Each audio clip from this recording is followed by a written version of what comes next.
stop converting your invoice PDFs to Markdown before sending them to Claude.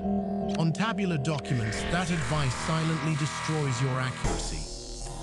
Let me show you the failure first, because you need to see it to believe it.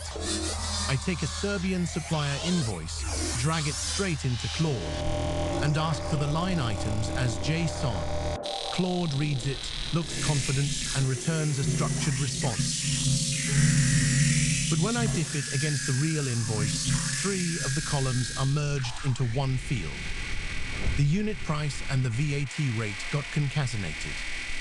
The quantity is missing on the multi-line rows.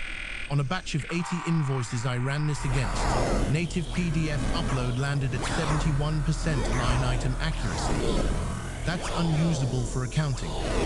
Every wrong line is a manual fix. And at 200 invoices a week, you've just rebuilt the problem you were trying to automate. So I tried the advice everyone gives. If you're processing tabular PDFs at any kind of volume, this is the bread and butter of what we build at BizflowAI.io.